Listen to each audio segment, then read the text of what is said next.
बिस्मिल्लाहिर्रहमानिर्रहीम। प्यारे बच्चों अस्सलामुअलैकुम। प्यारे बच्चों, आइए सुनते हैं आज की कहानी इमाम रज़ा अलैहिस्सलाम। इमाम रज़ा अलैहिस्सलाम हमारे 8वें इमाम हैं। उनके बाबा इमाम काज़िम अलैहिस्सलाम और उनकी माँ का नाम नजमा खातून है। इमाम रज़ा अलैहिस्सलाम को सामिनुल हुज्जज यानी खुदा के 8वें हुज्जत और शाह खुरासान भी कहा जाता है। आपके बहुत से बहन और भाई थे, लेकिन इमाम रज़ा अलैहिस्सलाम उनमें सबसे ज्यादा नेक, मोमिन और अजीम इंसान थे। इसलिए आप ही इमाम काज़िम अलैहिस्सलाम के जानशीन और उनके बाद शियों के इमाम बने। इमाम काज़िम अलैहिस्सलाम ने कई बार लोगों से कहा था कि उनका बेटा रज़ा उनका जानशीन बनेगा। एक दिन इमाम काज़िम अलैहिस्सलाम के दोस्त और उनके कुछ साथी इमाम की खिदमत में पहुँचे। उस जमाने में इमाम रज़ा बहुत छोटे थे और उनकी उम्र बहुत कम थी। इमाम काज़िम अलैहिस्सलाम ने अपने बेटे इमाम रज़ा को अपनी गोद में बिठाया हुआ था और उन्हें प्यार कर रहे थे। इमाम रज़ा अलैहिस्सलाम के साथियों में से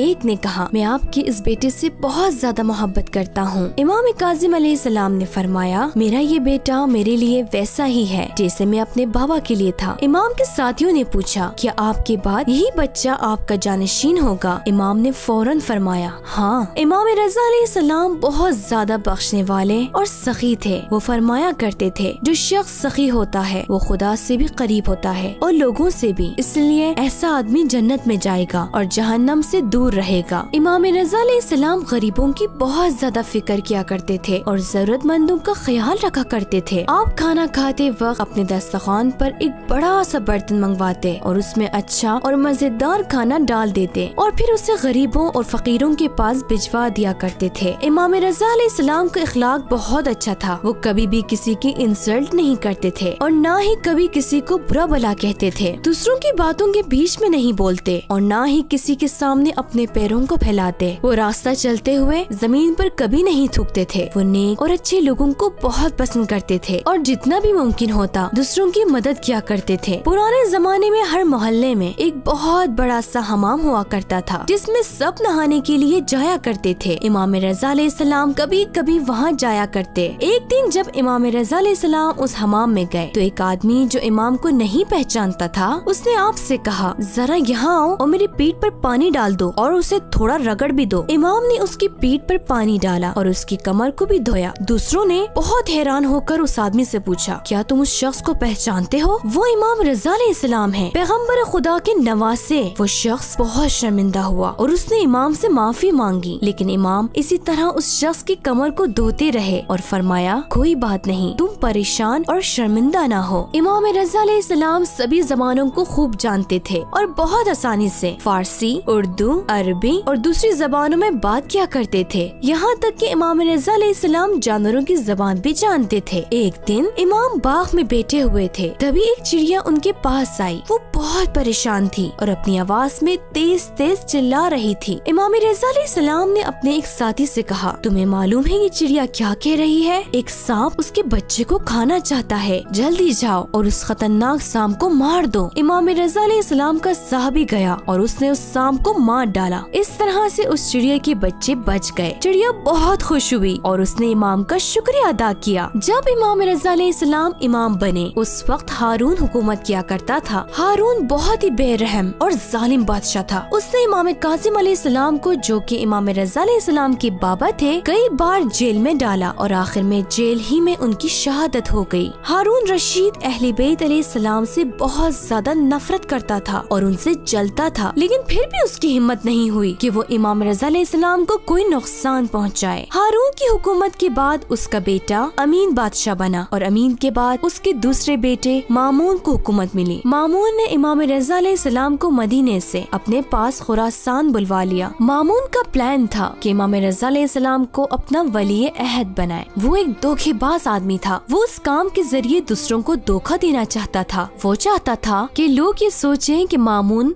पैगंबर और उनकी अहले बैत अलैहिस्सलाम से बहुत मोहब्बत करता है, लेकिन इमाम रज़ा अलैहिस्सलाम उसकी धोखाबाजी को अच्छी तरह समझ रहे थे और ये भी जानते थे कि उसने इमाम को खुरासान किस लिए बुलाया है। लेकिन इमाम मजबूर थे कि वो मामून की वली अहदी को कबूल करें। अगर इमाम ऐसा न करते तो मामून उन्हें शहीद करवा देता। इमाम रज़ा अलैहिस्सलाम ने इससे पहले पैगंबर अकरम सल्लल्लाहु अलैहि वसल्लम की कब्र को खुदाफिज किया और वहाँ इमाम तेज आवाज में रोए। इमाम ने अपने घर वालों से फरमाया, मैं अब तुम्हारे पास नहीं लौटूंगा। इस तरह इमाम ने सबको ये समझा दिया कि मामून मुझे किस वजह से वहाँ बुला रहा है और उसका क्या मकसद है। मदीने से खुरासान तक पहुँचने के लिए इमाम ईरान के कई शहरों से गुजरे और उन्होंने वहाँ के लोगों के सामने खुतबा दिया और उन्हें नसीहत की। जब इमाम रज़ा अलैहिस्सलाम का काफिला निशापुर पहुँचा तो लोगों ने इमाम से दरख्वास्त की कि इमाम उन्हें कुछ बताएं, लेकिन इमाम रज़ा अलैहिस्सलाम ने उन्हें ये हदीस सुनाई। खुदा ने फरमाया है कि ला इलाहा इल्लल्लाह मेरा किला है, जो इसमें दाखिल हो गया वो अमान पा गया और खुदा के अज़ाब से महफूज हो गया। उसके बाद इमाम ने फरमाया, लेकिन उसकी भी कुछ शर्त है और इन शर्तों में से मैं भी एक शर्त हूँ, यानी जहन्नम से बचने और जन्नत में दाखिल होने के लिए